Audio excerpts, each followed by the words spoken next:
You are now listening to Talk Your Jits podcast.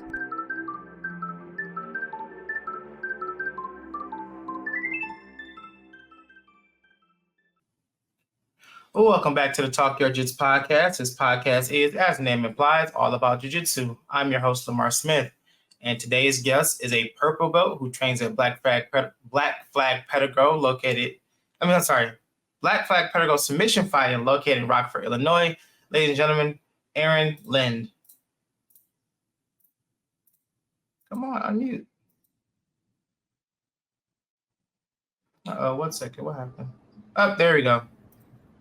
Hello. How's it going, Lamar? Good. How's it going, brother? Can't complain. Just enjoying a beautiful day. Man, I appreciate you taking the time out to do a show with me. I know we had to reschedule a couple times, but it's all good. Yeah, I appreciate the patience. It's hard running your own business sometimes. No, yeah. Trust me, I completely understand. But man, without further ado, let's get the ball rolling. If you want to formally introduce yourself again, by all means, and let's hear your jiu-jitsu journey. So my name is Aaron Lynde. You can find me on Instagram at Team Sunshine BJJ. I'm a purple belt under Kenny Martin, and then he and I own Black Flag Jiu-Jitsu, which is a Pedigree submission fighting affiliate out of Rockford, Illinois. I've been training for about 5 years. Just really obsessed right away. Like a lot of people that get super into it, I like to say I drank the Kool-Aid early. Yeah. And, I got obsessed, and so I've trained under Kenny pretty much the whole time. He's a black belt, and he got real injured at one point in time, and then I just kind of stepped up and started running some classes, and I fell in love with coaching, and then one day he came to me and he said, "Hey man, listen, I have an idea for a gear brand. I want to dedicate it to a family member that passed away at a young age." And he brought us the logo, and that's where Go Forth started. So he and I own Go Forth together, and then he and I own Black Flag Jiu-Jitsu together. Okay. And so we kind of just do our best to advance the sport, you know what I mean, and do whatever we can to help people that are up and coming and teach people. And I've gotten obsessed with the coaching aspect of it. I really enjoy it. So what about the coaching aspect? Because you don't hear a lot of people that says that, like, they love coaching. So what was it about coaching that made you fall in love? I think it's just I enjoy seeing other people succeed, and then I like building systems, you know what I mean? So coming up with ways to take what I understand or something that I think I have an understanding of and imparting it in another person is a tough process. A lot of people can do moves and they can learn moves or pick up new technique, but getting another human being to be able to do it themselves is a whole other can of worms. And then I started to have some students do pretty all right in the competition scene. This year I had 2 students podium at Pans, and we're a young school. Our gym's only been open a year. We were coaching at other gyms before that, but actually for a little while we were actually right on the other side of this wall training in my living room for probably about 6 or 8 months, Nice. While we looked for a place, but yeah, I really enjoy passing on what jiu-jitsu gave me, you know what I mean? Just freely giving away what was freely given to me, just kind of paying it forward. Yeah, most definitely. So so when did you you said you drank the Kool-Aid early, but when do you remember the moment that you knew yeah, I'm gonna stick around for this for a while? You mentioned earlier that you drank the Kool-Aid early, but do you remember exactly when you knew yeah, I can see myself doing jiu-jitsu for a long time? I mean, I started like my martial arts journey. I was probably about 28, maybe 29, and I just remember thinking to myself one day, like, I need to get in shape. I need to change my life. I need to do something new. And I hate going to the gym. And so, I'm a grown up with grown up money. I could have someone teach me to fight, And so I actually started doing traditional martial arts. I did Shuai Jiao and Kung Fu for like, I don't know, a year and a half. And I liked it. It was cool. I got in a little better shape. Um, but at the end of that time, I was like, I still don't know how to fight. You know what I mean? This is a cool art, and I appreciate the form of it and all of that, but this isn't what I'm looking for. And at that point in time, I had kind of been moving around and found jujitsu. You know what I mean? And I think the first week I showed up to jujitsu, I was training in Minneapolis right before COVID's hit, and I think my first week I started showing up to 2-a-days the first week. I mean, it was almost instant. You know what I mean? That I was like, this is what I was looking for. There's, a lot more sparring. There's a lot more, So I started off in traditional martial arts, right? Started to get in shape and realized a year in, I really didn't know how to fight or defend myself or any of that. But I was starting to get in shape. I'd moved around, ended up in Minneapolis for a little while before COVID. And, I did a little trial up there. And I think my first week I was all in, you know what I mean? I was doing 2-a-days pretty much right away. It was like I had found the thing I was missing, and then COVID hit and Minneapolis was, a real mess. So I ended up back home in Rockford. And that's when I met Kenny. And luckily, the gym that he was training at, we just kind of had a little speakeasy jujitsu situation where, it was myself, a few pro MMA fighters, and Kenny, and we pretty much just trained every day through COVID. No, that's dope. Yeah, COVID. I mean, it goes without saying. COVID was rough for everybody. Sure.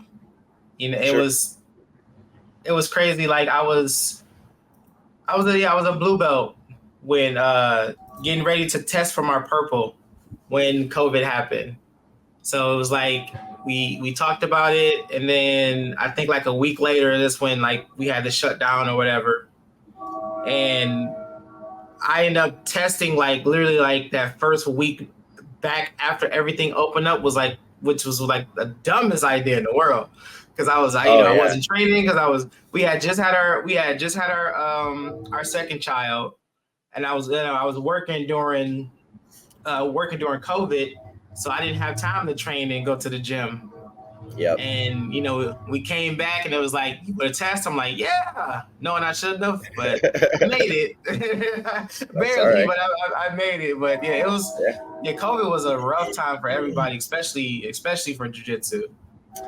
Yeah, I mean, luckily for me, I didn't have anything but time. And then a few of my friends from the gym that we were at, we're all Bellator pros. So, I mean, I pretty much spent all of COVID.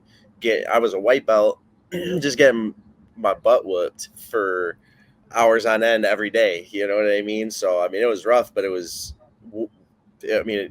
formative, it was necessary. Mm-hmm. So, yeah, we tried our best. Like, yeah, we definitely tried our best to like keep training, but it was just, it was bad, so bad. But we did it though. We survived. Yeah, here we are, right? Right. So, the question just slipped my mind.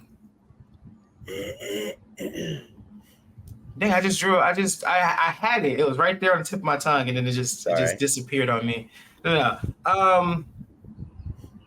So how has it been as I guess you want to say now, you're actively training and a school owner? Like, how is that how have you been able to juggle, training people, then also trying to make time to train yourself? Yeah. So, um, I mean, I pretty much stepped up because someone needed to in terms of the coaching initially. It really was just Mm-hmm. someone's got to do it. I'm here. I'm obsessed with this stuff. I'm, buying and watching every instructional I can get my hands on. I'm watching tape every day, taking notes, breaking these things down into drills and stuff like that. Um, and when we opened, it changed things. So like, that was just out of selfishness. Honestly, at first it was like, I just need some training partners that are good enough for me to get better, you know? Mm-hmm. And we had a really small, tight knit group. It wasn't like anything, it wasn't a ton of us. And, Kenny one day was like, Aaron, you're learning really fast. I'm running out of like new contemporary stuff to show you. He's kind of, old school, Gracie, black belt. And he was like, I want you to learn from the best. He's always, just been the kind of coach that was like, look, if I don't have the information for you, I'm going to put you in front of someone who does. And so he Mm-hmm. was like, let's do a seminar, let's bring out the best seminar. And we hit up everyone, Gordon, Nikki Ryan, Craig. And then one day he sends me this link like, yo, check out these guys on YouTube. And it was the Daisy Fresh show, and he's like, man, they're like in Mount Vernon, like we should hit them up. They're right down the road from us. It's about 5.5 hours south of us, but we should hit Mm-hmm. them up. And I started bugging him on Instagram, and it was Alejandro that was running the Instagram, and I probably bugged him for some months. Every couple of weeks I hit him up over and over again.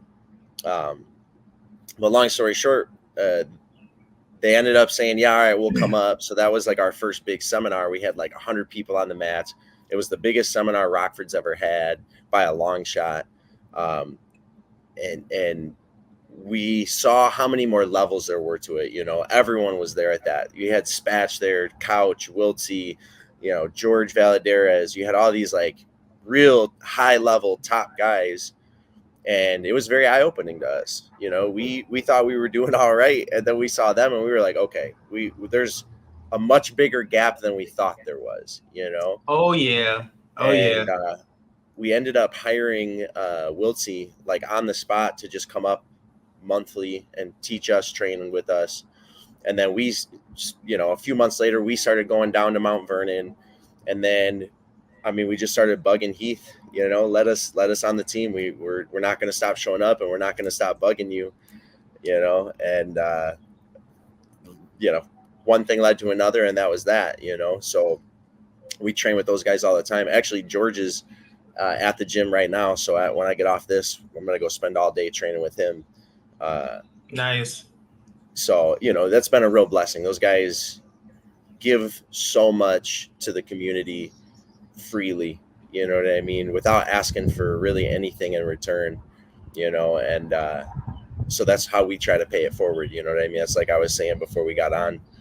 I love having visitors. We put them up, we give them somewhere to stay, we feed them, and let them train all day at the gym, because that's how they treat us when we go down to Mount Vernon, and so we offer that same invitation that they did for us. Yeah. But then that kind of got me when we opened. So, that flash forward another year, of not having a gym at all, where we were just in my living room training on a little 10x10 and all of that. Like once we opened, it really changed my perspective on things. I had to stop being so selfish. You know what I mean? Mm-hmm. Before that, all of my coaching was really just to get training partners that were better so that I could get better. But now I had a responsibility to clients, you know what I mean? And that was a real shift in my mindset. And then I started to really question, like, how much do I really know about coaching? What makes me, other than training hard or trying to kill each other, doing pass sweep submit drills and stuff like that, like, what makes me qualified to take these people's money and show them something, Yeah. And so I I got as obsessed with approaches to coaching as I was with my own training and my own study. And that's kind of what led me into like finding out about like Greg Souders and all the standard jiu-jitsu stuff and ecological approach and Dr. Rob Gray and all these people that are working in movement science. And it kind of led me down that path. I pretty much jumped into it as I started to find out. We were already doing a lot of situational sparring. So it just kind of made sense. And then I started reading, the books on it and watching the podcasts. And at this point, I mean, our comp team, our training in general, our kids program and our adult program is all based on the ecological approach to movement. And that was because, again, I wanted to, make sure that what I was offering people was worth it, like just because you have a black belt or a whatever belt doesn't mean that you're necessarily qualified to be a teacher, It's two very different things, And what happened once we switched over was my game got significantly better. My own movement got better. And so the nice thing about the ecological approach is I can kind of set the tasks. I have certain, students that I trust to help, and I can get to work too a lot of times in the same room at the same time. You know what I mean? Obviously having my own sessions and stuff like that, doing daytime sessions with, just smaller groups and stuff helps. But I spend a lot of time just training with our team, Yeah, that's dope. That's dope. Yeah, because right now, me and me and my school, our school is kind of like in a very weird situation right now. It's like six of us, right? And we're renting space from another, at another gym, but we're, eventually would like to look into getting our own. And I have those questions too. Like, it's like, man, what am I doing to make these people want to be like, all right, I'll stick around for another month to learn under these guys. And, sometimes you get in those positions where you start to question, are you a good teacher? Or are you a good, jiu-jitsu practitioner? But yeah, you got to look around you and like, well, I'm doing something right.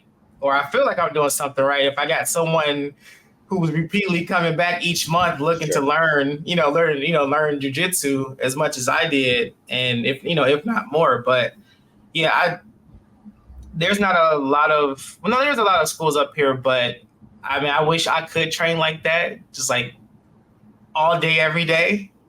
If I could, man, I would. So I think that's where the ecological approach excels is, when you don't have 8 hours a day to train like a professional athlete and be on the mats all day and study all day and do all that. Because I say this all the time. You've never been in a fight where the opponent didn't resist, right? There is no such thing as a free throw in any combat sport. You know what I mean? Like there's always resistance. And so when you train with the ecological approach, you're always experiencing some level of resistance the entire time, right? That's the thing that we have to get used to. And the sooner you get used to it, the faster you'll improve and be able to handle those situations in a live sparring situation, right? So like, because our students are experiencing, I'd say a more realistic look from the get-go, they're picking up how to move and moving effectively faster. Like you said, I look at our results, right? We're a young school. We're not, we have, I think, 2 purple belts. We're super blessed. We have 2 black belts on the mat. And that's about it. The rest is pretty much whites and blues, and we're, just over a year old. So it's like, sounds about right. I have to look at like, all right, how are my students doing at the local level in competition? How are they doing at, you know, your IBJJF opens? How are they doing when we send them to majors? And I think we're on track. You know what I mean? No, Yeah. I'm blessed to have a wealth of resources from our team at PSF. You know what I mean? Like, definitely having guys that have been at the highest levels to tap into, it makes all the difference in the world, and can at the Yeah. very least increase my confidence in that I'm doing it right. You know what I mean? I can always ask for guidance in that regard, and that, I mean, I lean on that all the time. But in soccer, they call it like, you want to get a lot of touches, right? You want to get a lot of touches of the ball. It's kind of the Mhm. same thing, right? Instead of me trying to sit here and explain the optimal way to do whatever technique, you know, you're spending time getting touches of the ball. You're getting a lot of experience against resistance, which is realistic, right? So I want your training to be as close to realistic as possible, while you're still able to explore new movement solutions, you know? Yeah. So Yeah. like, you know, a man can cross a river only one time because it's a different river and he's a different man. Mhm. So uh, there is no two double legs that are exactly the same. You know, a Right. technique as simple as a double leg, it'll never happen the exact same way twice. You know, Right. heart rate could be different, fatigue could be different. How sweaty am I? Am I wearing shoes? Not wearing shoes?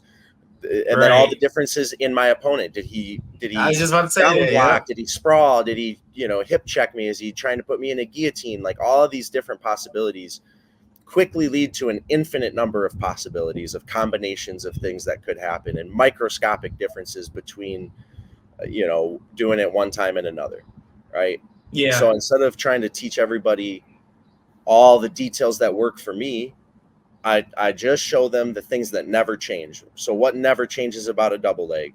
I have my hands touching the back of your legs, maybe connected, maybe not. You know, I have force going through your hips, and I'm trying to push your hips outside of your feet.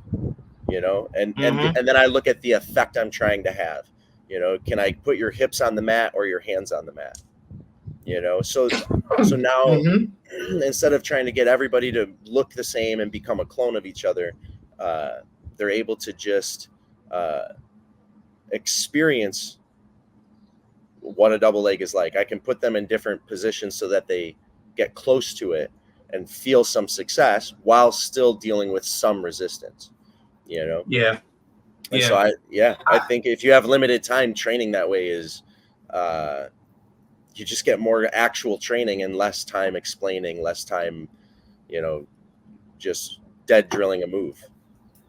Right. And that's been one of the things we've been focusing on as of late, because back in May we went to California for our now Grandmaster Joe Moreira ceremony to get his ninth degree, and one of the guys there was his master, Grandmaster Francisco Mansour. His son Kraus was teaching a seminar, and he basically was, explaining how you were explaining things, and he was like explaining like how a technique initially supposed to work, but if it doesn't work the way that it was intended to, but you still get results, it's not wrong. And that opened up our eyes to a lot of things, and especially when it comes to teaching, because I, like you said, we know the basics of a double leg takedown, or we know the basics of a triangle, and so on and so forth. So just because I set my triangles up one way is not necessarily going to be it's not going to be the same for Aaron. Yeah. Well, and it shifts my job as a coach from showing you the best way to do a triangle to showing Uh-huh. you what is what what environment or what things need to happen for a triangle to be available, right? Right. Like Right. I'm no longer trying to show you how to climb the mountain. I'm just showing you what a handhold looks like, what a Right. okay, a posted arm on the mat often means there's a triangle, so I can put you in that situation, and Mhm. I don't have to necessarily explain everything. We're looking at the outcome, and then it becomes, one of my students, who's a newer student, said, hey, what's your favorite submission, or what's your favorite move in this area of the game? And I mean, this is my answer now. It's whichever one works today. Right. Yeah. Like, Exactly. and people will ask, I have students who will ask me all the time, like, oh, is this the best way to do that or whatever? And all I have to ask them is, did it have the effect you wanted? Did you get the outcome you were looking for? Right. And then we can assess why or why not. And then they're starting to figure out, like, oh, okay, well, the problem was there was a post or a frame in the way, and that's why it didn't work. And now they can start to creatively address their own problems. So instead of me trying to show you everything, you're now becoming a creative problem solver. There's too many random possibilities. There's an infinite ocean of techniques. And when you go show up to the competition and it's some random guy you don't have tape on and you've never heard of, you still got to deal with whatever defenses he has, whatever offenses he has. And they might be things you've never seen. So how do I,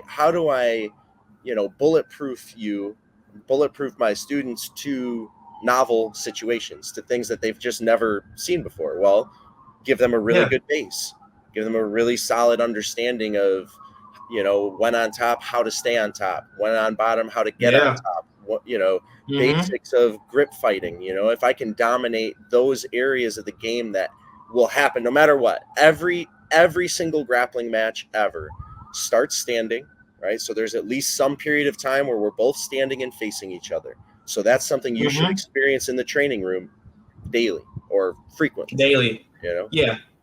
You will always have some sort of guard situation. You know what I mean? Almost every match has some guard situation. And if it doesn't have a guard situation, there's a pin situation. Every single match has one of those three things. At least one, probably all three of them. Most of the time. Maybe if you got lucky, you take a guy down to side control and you just keep him pinned the whole match. Okay, there's exceptions to the guard situation, but it's rare, right? Like most of the time you're going to see those things. So our students see all three of those things every single class. They spend some period of time working on all three of those aspects every single day. So when they do train with somebody new and they do see something they've never seen before, I watch them still be able to handle it with some level of clear goals. Yeah, and I love that approach. I really do love that approach, because it takes the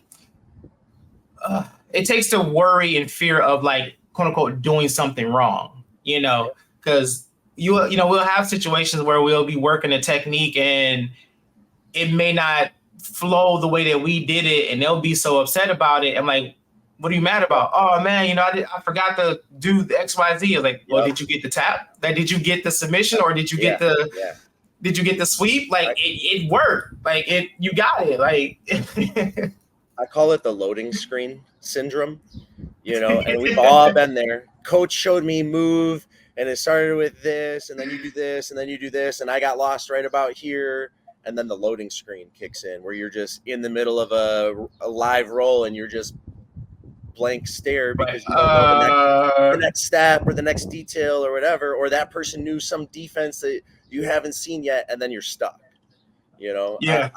I found that when we started training this way, that just stops happening. Very, very rarely does that happen, where students are just totally stuck, or and like, I think most people that do jiu-jitsu can relate to, having a coach show them a move, they get it down pat in drilling, against a non-resisting partner, and then they go to apply that in a live situation and it looks completely different, or different, or it just doesn't work because you're trying to make it look the way you thought it was supposed to look, and you can't let go of that rigid thing, and that's the problem with rigid systems. If something is rigid, it's prone to break. That's a like relatively universal principle, you know. Yeah.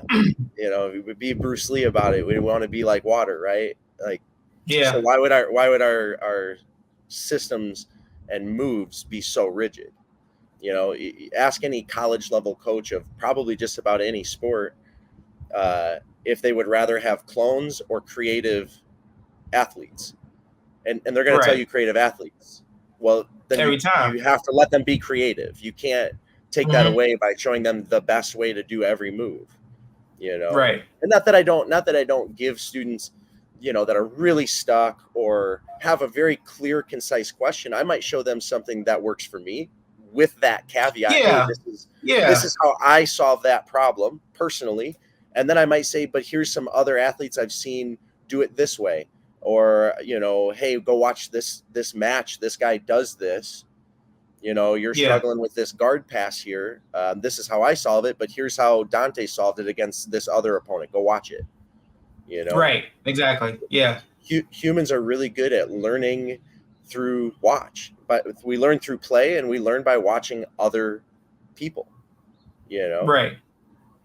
Like I always try to reiterate that where, you know, if it's something that I'm good at technique wise, I'll show it. If anybody asks, I'll show it.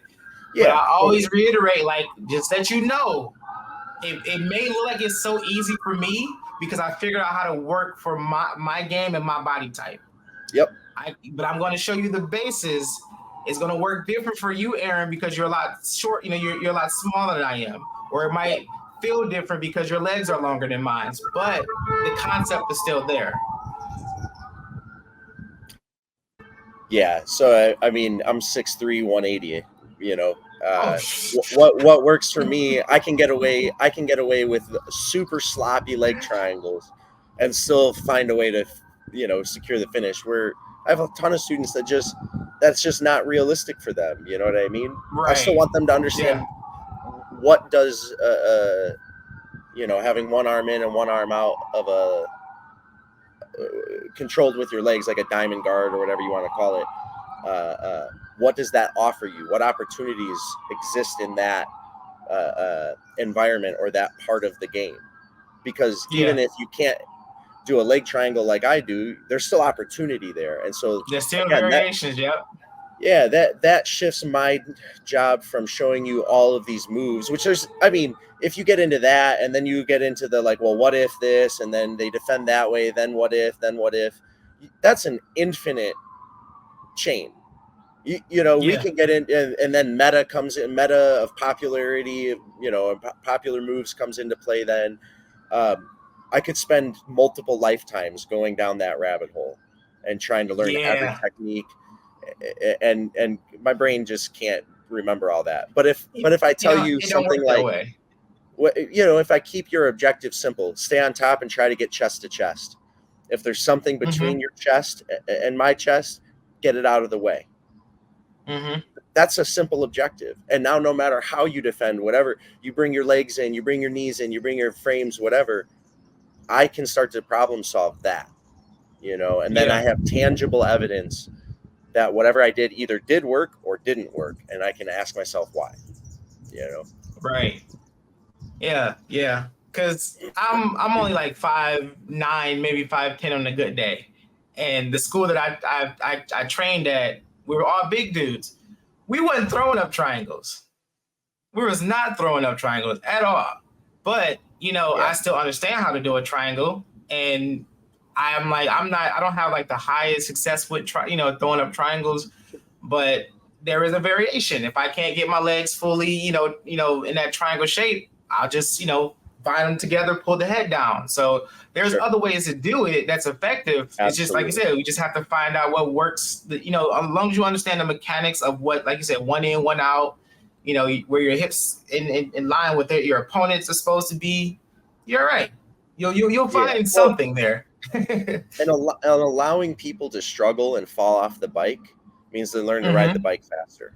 So like, you know, now you can explore and be an active participant in your learning, you know? So again, I shift my role towards helping guide you towards searching for solutions that you're now creatively thinking about. So, you know, you're no longer looking to a guru for the answers to all your problems, the shortcuts, the easy buttons, because new people come in all the time and they're like, well, you know, how do I just get better at this? You know, they're like, and I know what they're asking for is the easy button. They just want that, that magic bullet move that's just going to make it so, you know, that the blue belts can't take my back and strangle me over and over again anymore. Like, why didn't you say that sooner? Like, come on, let me show you. Oh, yeah. Well, that's the secret class. You got to sign a 5-year contract, and then you know it's $100 to test for your belt. You know, per stripe.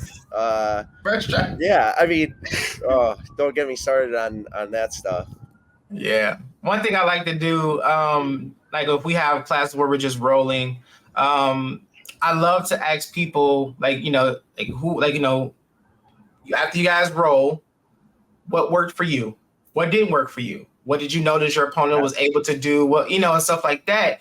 And I noticed that when we started doing, you know, when we started holding classes that way, or just having that constructive feedback, a lot of stuff started changing people a lot faster. Yep. Because we're not just giving them techniques, having them train and then roll. We're like, no, I really want you to pay attention to you rolling with someone smaller than you, you rolling with someone bigger than you, you rolling with someone stronger than you. And, you know, if you're rolling with someone that you know for a fact, like you know for a fact that you can just muscle out of it, don't.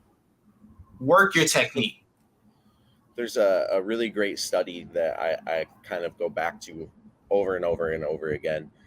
They've done a few of these studies on professional level rock climbers. All right. Okay.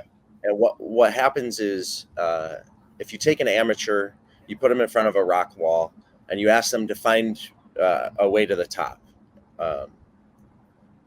In the study, the one that I usually reference, they tracked their eyes, right? So they would ask the question, "How would you get to the top?" And then they would track where their gaze went along the wall. Mm-hmm. And the amateurs did exactly what you think they would. They looked for easy ledges to grab onto. They looked for very clear, defined path, and their eyes didn't move around much.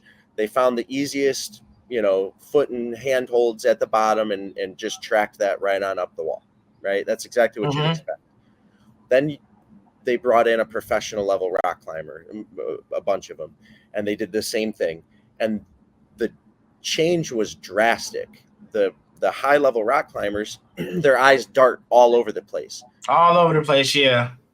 Because a high level rock climber sees opportunity that you and I probably don't. You know, they able to turn their back to the wall and spin backwards and swing their legs over their heads and do all of these things and hold themselves, you know, with one or two fingers. So they see possibility that you and I don't. You know, so that type of thinking, again, comes back to like, how do I show you what opportunity looks like? And then how do I help you identify what it looks like? You know, get rid of the training wheels. Get rid of the training wheels. We know that, you know, when you're learning to ride a bicycle with training wheels, you attune to the pedaling, right? So you learn how to pedal. As soon as you take those training wheels off, you learned how to pedal, but you didn't learn how to pedal and balance at the same time. Balance, yeah. You actually fall down more and actually impede your learning to ride a bike by using training wheels. It actually makes the whole experience longer and worse, you know, than if you just fell off a few times, you know. So then again, as a coach, it's my job to make sure that those spills aren't catastrophic to your health. You know, like we have basic rules. There's no jumping guard, no flying submissions, no, you know, flying scissor sweeps, stuff like that, just across the room, you know, things to help keep you training safely as possible in a combat sport, you know. Yeah. That's failure's part of the process. My favorite. Embrace it. Yeah. Got to. You got to. You're not, no matter how long you've been training, if you've been training for 10 years, 6 years, 500 years, you're still going to fall. You're still going to bump your head. And it's just, what we tend to learn to understand is yeah, we have an idea on how hard this fall is going to be. So we can embrace for the impact. We can hit our break fall. We can hop back up and we can keep going. You know, at first, yeah, we always like that. We'll take a nasty hip toss or we'll take a nasty takedown, and we're just like, oh, what the hell happened? But now it's like, okay, yeah, if I can see my opponent go for a takedown, and if I realize I'm not going to be able to react fast enough to counter this, okay, let me at least embrace for the fall and work from there. You know, it just we just accept our mistakes. That's how I feel it. How I feel about it. The more you train, the more you're acceptable to be like, you know what? I see what I did wrong. It's okay. I learned from it. Let's keep it moving. I mean, that's the beauty of martial arts too. Is that's just a great life lesson. You know, I mean, that's a great principle to live by. You know, same thing in business. You know, like I have to take that same approach to our gear brand. You know what I mean? When I do something wrong or drop something that doesn't work, I got to learn and move on. You know? Yeah. And that's a conversation I have with myself all the time. I've started, so many different types of businesses or have businesses ideas. And, like my wife would be like, why do you just keep doing stuff? I'm like, I have to. Like, if this one doesn't work, it's not the end all be all. Look, I've been in the situation where you got to ask that question. Like, is it time to fold this hand? You know what I mean? Is it time to take the, on to the next thing? I mean, obviously consistency is key too, but you got to know when to fold them. So yeah, that's and then you take those losses and turn them into lessons. Yep. So you know what to do. As long as you're still in the game, you're good. Yep, as long as you're still in the game, you're good. Yep, exactly. I couldn't have said it better. So let's kind of circle back, man. Your gear brand you mentioned, like what's that all about? Yeah, so it's called Go Forth, right? So again, it's a legacy brand for one of Kenny's family members, and we our slogan is for the advancement of the art of ground combat, of ground fighting. And we also frequently use the phrase "go forth and conquer" because that's what it's all about. You know what I mean? Conquer fear, conquer your own inner demons. Conquer your opponent. You know what I mean? That's what this is about. It's a combat sport. Martial arts is, all about not just self-control, but controlling someone else and preventing someone else from controlling you. Right? It's that complete approach. So we draw inspiration from a lot of different cultures, a lot of ancient cultures and philosophies and things like that. Even parts of the occult, and like a lot of us are metal heads and stuff like that. So we draw from all these different places that aren't typical. We wanted to do something that isn't the same as the same worn out motifs that we've seen over and over and over again in the tropes, the stereotypes. It's got to be a samurai or a lion some over and big over animal. again. Yeah, I mean those are cool. I'm not gonna throw no shade or no hate. You like it, I love it. I got no problem with it. But we wanted to offer something new to the table. You know what I mean? If we're gonna come out with something, then we need to basically do something new that isn't already stand out. So for us, it was there's not a lot of like other metalheads and punk rockers in this space, so that was us, and we love memes, so we do all kinds of jokes, and we think it's hilarious to do ADHD. I've seen that shirt. I've seen that shirt come up on Instagram a couple times. I'm like, I need to get that shirt, man. Yeah, we have one to raise money for the Autism Self-Advocacy Network. So we did it's called the Heisenberg. We did that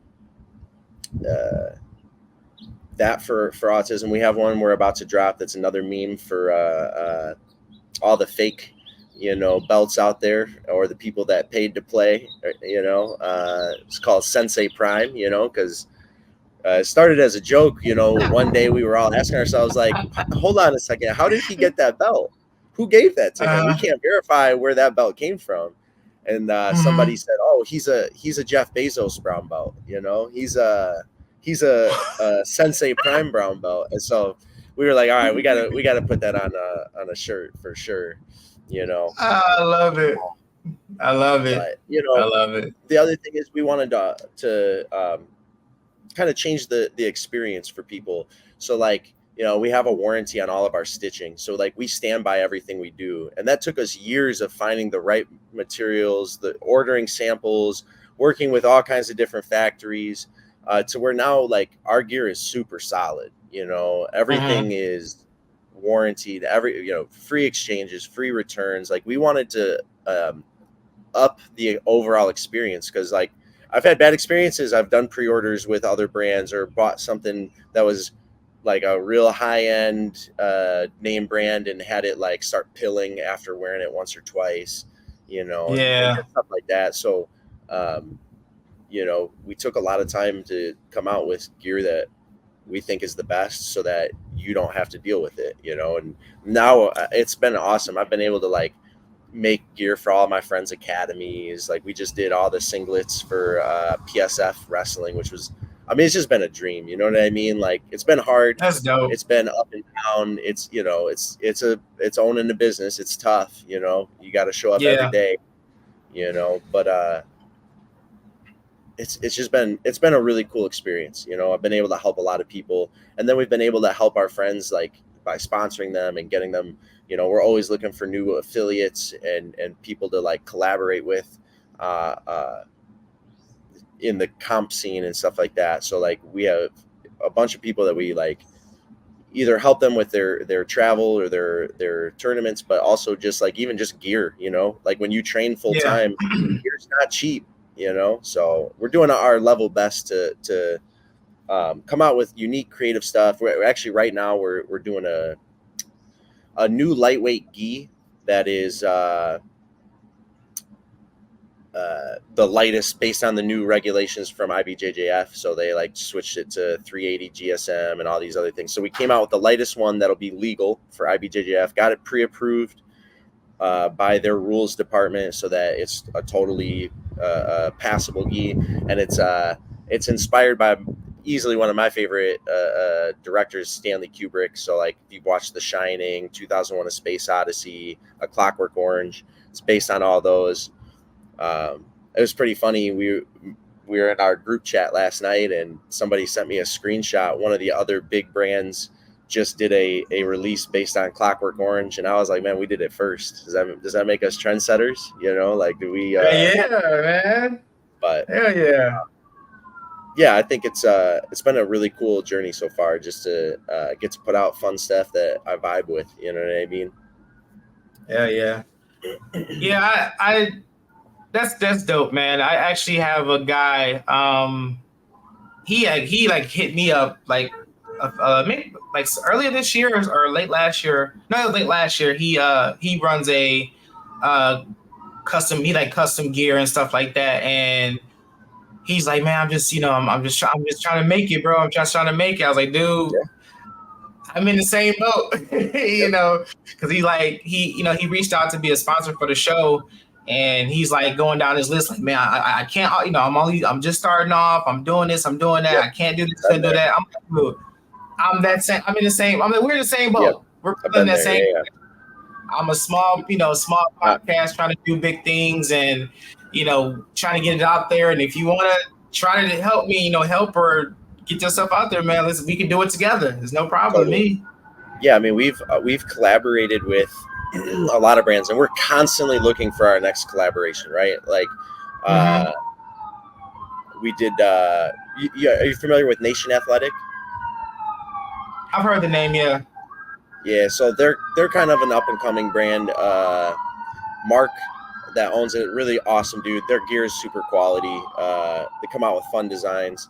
But he was the first one to collab with us, where we were like nobodies. We had one drop so far, and he collabed with us on a Saved by the Bell rash guard we did with him.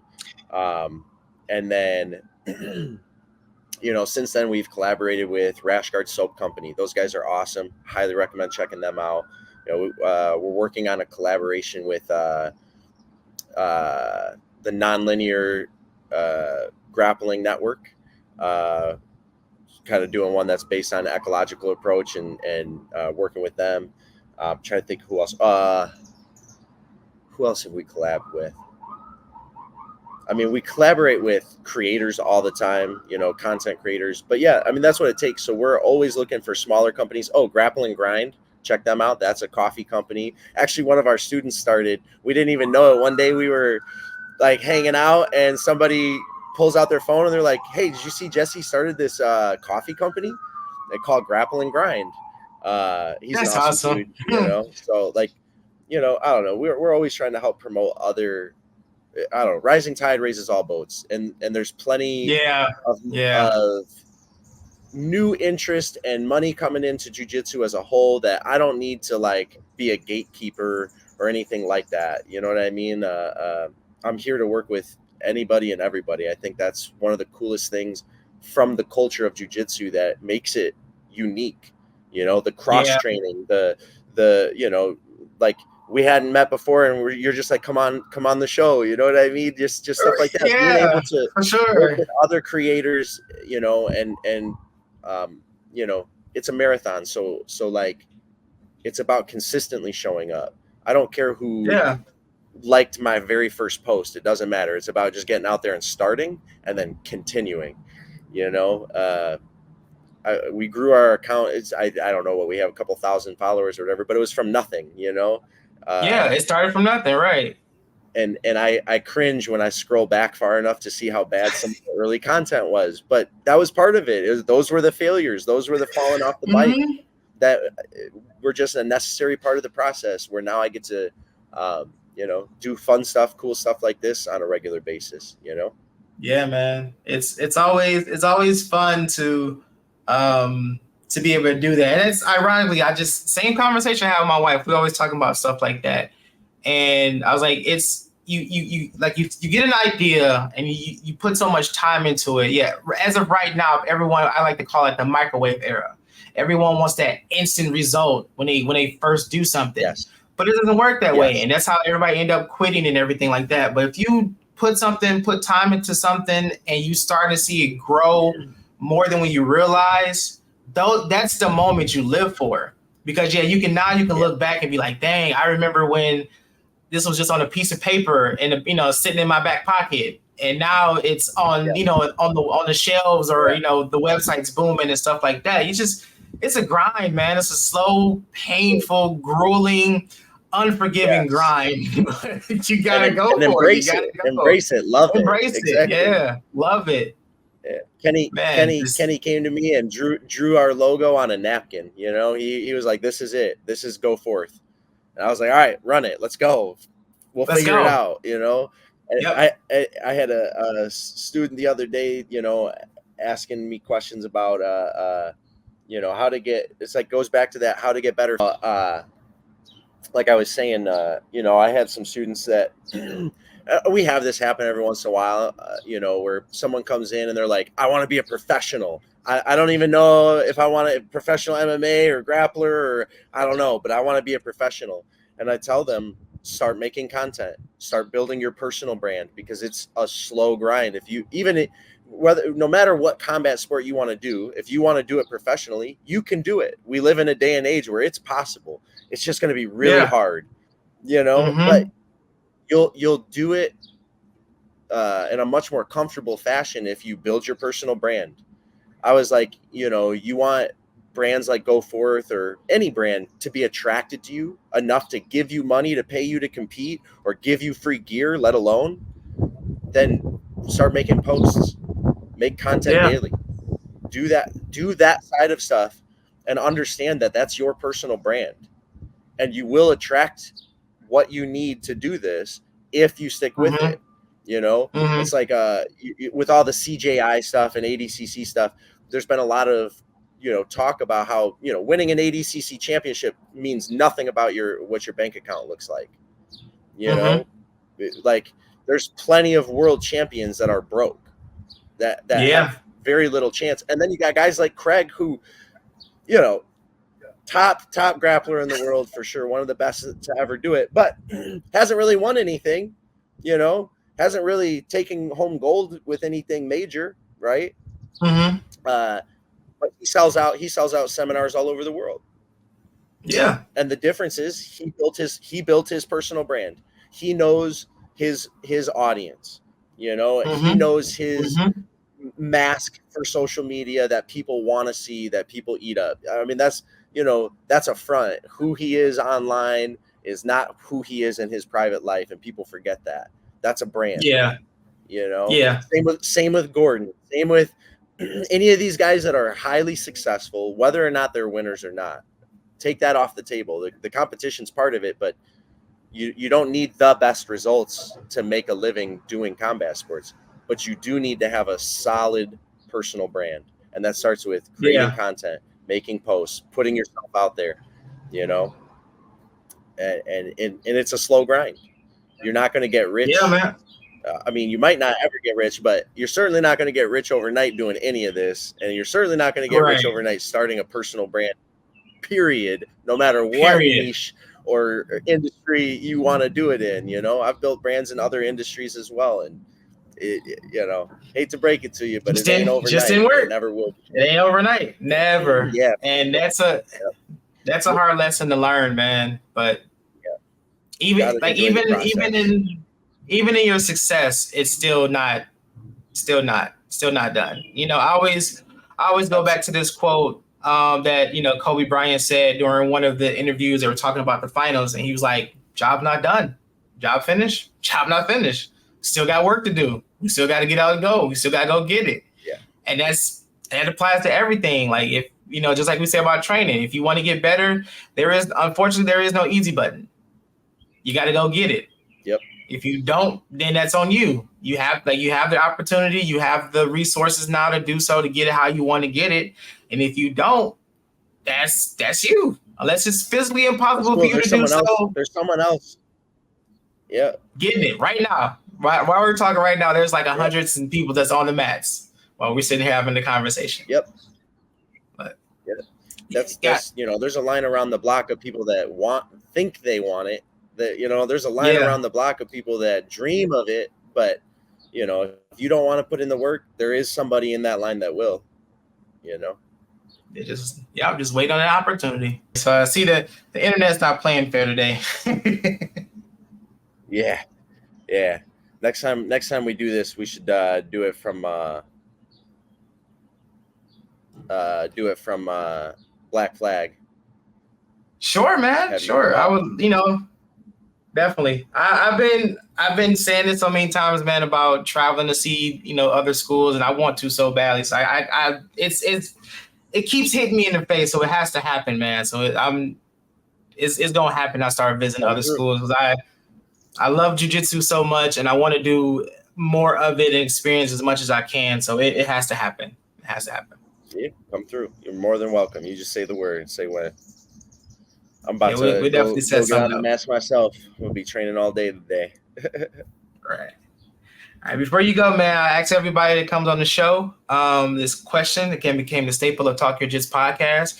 Past or present, man, 3 people you would love to get a chance to roll with. Let's see. Man, that's tough. Probably Craig for sure would be on there. I haven't got to roll with him. That would be nice. Let's see. Probably Joseph Chen would be another one. Who would my third be? That's tough. I don't even know, man. Probably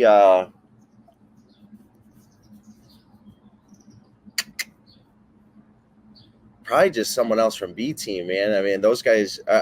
I've gotten to roll with a lot of people that I look up to. So like Craig's on the list still. Joseph's on the list for sure. Maybe Ethan would be really cool, or Dorian Oliveras would be cool. Oh, I know, Diego Pato. That'd be my third right there. He's probably one of the more creative grapplers out there right now, I think. Okay. All right, man. Unless you got any other questions for me, ask brother. away. If not, man, let the people know what you got coming up. Shout out your school once again. Anything that you got, you got going. The floor is all yours. Yeah, so right now, goforthbrand.com. We're running a pre-sale on the lightest legal IBJJF gi with some really cool designs at a really killer price. You get a free tank top with the gi when you order. We do free shipping all the time. We always got deals, and all of our affiliates have codes. So if you find any of our affiliate codes, you're directly supporting an athlete by purchasing that's trying to make it in jiu-jitsu. And then Black Flag, you can follow on Instagram at Black Flag JJ. We love visitors from anywhere. Give you a couch to crash on and help feed you and get you out here if you ever want to come train. That's an open invitation to anybody. And if you're serious about training and you really try to do it full time, I'd love to talk to you about it. We're always recruiting competitors that really want to try to chase the top of the sport. So we'll bend over backwards for people that really want to do that. Other than that, go follow at GoForthBrand on Instagram. I run most of those pages, so if you shoot me a DM, I'm more than happy to interact. I love talking with people, so appreciate the time. Man, thank you, man. I appreciate it. We'll definitely talk more Awesome. for sure after the show, but definitely, man, I admire what you guys are doing. I definitely appreciate you coming, taking the time out to do a show with me, man, and love to have you back, man. Love to have you back. We'll definitely do it again sometime. Thanks, Lamar. All right. Yeah, no problem. Well, that's the end of today's episode. I would love to thank Aaron one more time for coming to the show and bless us with his jiu-jitsu knowledge. Hope you guys enjoyed. Please go and follow our Facebook, Instagram, and YouTube pages to stay up to date on all future episodes. This has been Talk Your Jits podcast. Keep rolling, keep grinding, and remember, long live jiu-jitsu. Have a great day.